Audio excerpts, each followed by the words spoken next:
All right, welcome back. So let's go ahead and step through the code and see how this actually works. So if the actual root of the website is under the public folder, and if you see here, there's only one single PHP file, index.php, and this file is pretty much you're calling it every time, but this file has includes or requires for everything in the application. So everything in the application is called through this single index.php file. And if you see here, we start our application with instantiating it with a new application. So here's a root, and the nice thing about this too, if PHP fails for whatever reason or stops working on the web server, because the Apache client or the Apache service is set up to only have a person visiting the website visit under public, they'll see this file, but they won't get any database information. They won't be able to read any config files because it's all tucked away. And because PHP isn't working, it's not able to call any of that, so it'll be safe. So it adds a layer of security. Okay, so this is our index file. But how is everything handled when we make a request? What exactly happens? So this all happens under the application folder. So under the application folder, we have our main controller, and our main controller here, our home button, and our problems and our songs.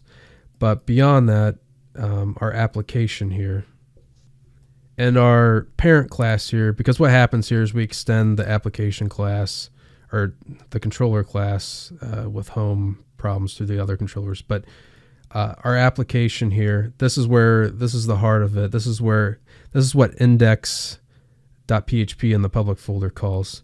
So let me show you what happens here. So remember when we made a request, it had the website URL /controller/view or action. So what happens here is, let me walk you through this. So if you look here under public function construct, we have a private method called down below, split URL. So if you look here, it gets whatever was requested of the browser, the URL, and then it sanitizes it, of course. We don't want anything crazy being injected through there. And our delimiter, so we split up the forward slashes. And what happens here is we test to see, based off of our delimiter there, we parse it and we see how many arguments there are. So the first argument is supposed to be the controller. Is it set? This is a ternary operator. If it is, we set that index to 0 in our URL array, which we're going to use to get the specified task. If not, we set it to null. And then our URL action, we set that equal to our second argument. And then later on, we can have other arguments as well if we want. So if those are set, then we set up, based off of our class here, we set our URL controller and our action that we're going to take based off of those.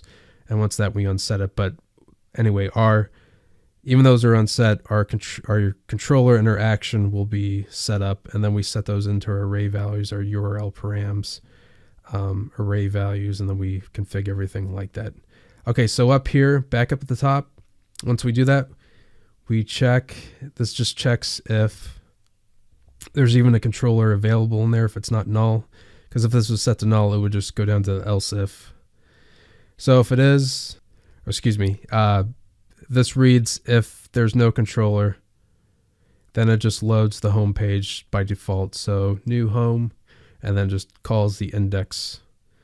All right, so else if, so if we have a different controller, it calls that controller. But file exists because if you look here, we have controllers, specified controllers, so home, problems, songs. So if you saw in the URL, if you saw between the forward slashes songs, then it would call that, it would see if that file exists. So it uses the native PHP file exists function. And then if it does exist, it'll call that. And then after it finds that controller, it looks inside that specified file. Because right here, if you look, it instantiates, based off of that controller, it instantiates it as a class, and it checks here if there's a method that exists based off if there's an action in there. If there isn't, then it'll throw an error, and it handles it here. So if it has parameters, it'll call it, and then if it's like a void function where nothing's called, then it just calls it with no arguments. And ultimately, it's correctly handled. So if there's any errors where nothing can be done, it'll just throw the problem URL. All right, so more specifically, what might happen if we decide to go ahead and delete or add a song? Let's go into that. So if you remember here, let me bring this up. So if we decide to edit a song, you can see here my website URL, the songs, and then the index. So let me do that first. So if you look here, it does control, my main controller is called. So this is the application, which was in the index PHP. If you look down here, it auto loads all the root files. But if you look application, it calls this.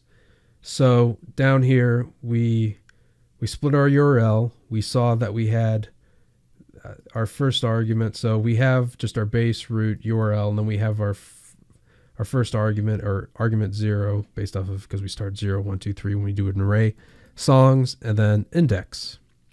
So if you look here, so we split our URL.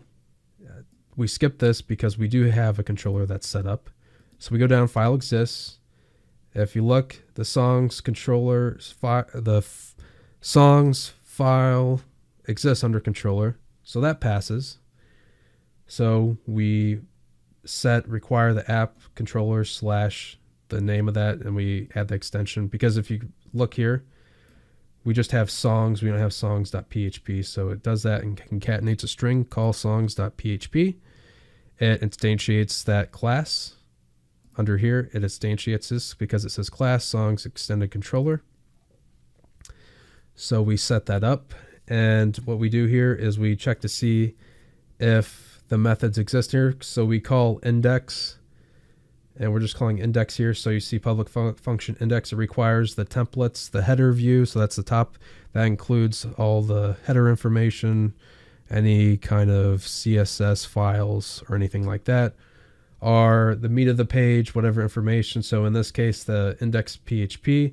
The index PHP will include all the songs in here, list them all in the URL they're to be added to.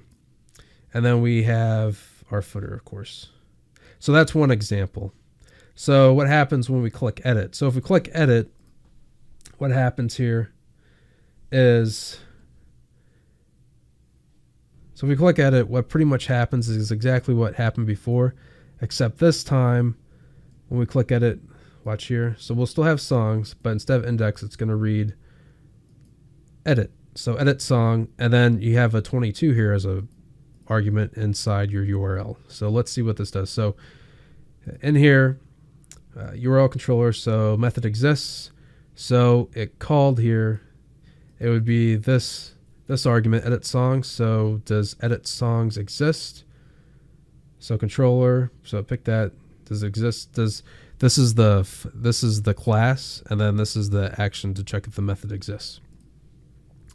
So does method exist for edit song? It does, right there. And I don't think it's cap sensitive. I don't think it is.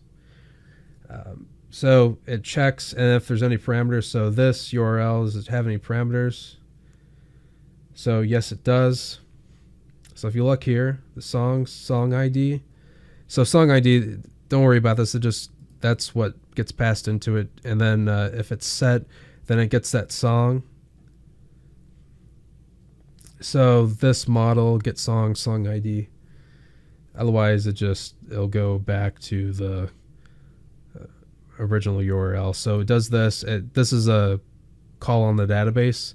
So it pulls up that song, and based off of review settings and edit PHP, and this PHP file here will have access to whatever the song is calling.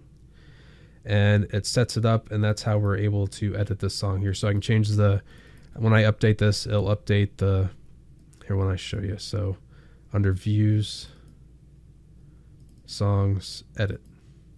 Yeah.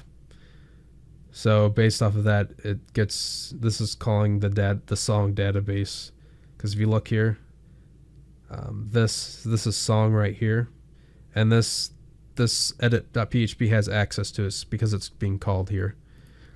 So it has all these arguments here, and when you click update, it'll feed that to the database. It'll change all that stuff if you click update, because it has the action here, update song, and of course update song is another function, or method I should say, inside this class. All right, so I know it's a little long-winded and hopefully it kind of makes a little bit sense, but let's go ahead and add our own functionality. So what kind of functionality would we want to add? Well, there's a lot of things you could do, but maybe instead of just watching the video on YouTube itself, I need to make sure I pick a song here that's appropriate. So, if I look here,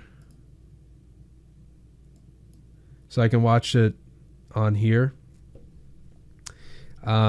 Maybe I want to create my own page on my website that I can watch an embedded video on here. So, maybe I could add another additional column here and say, watch on this site. The only problem is some videos may not allow embedding, but that's besides the point. Let's go ahead and do that. All right, so I will see you in the next video.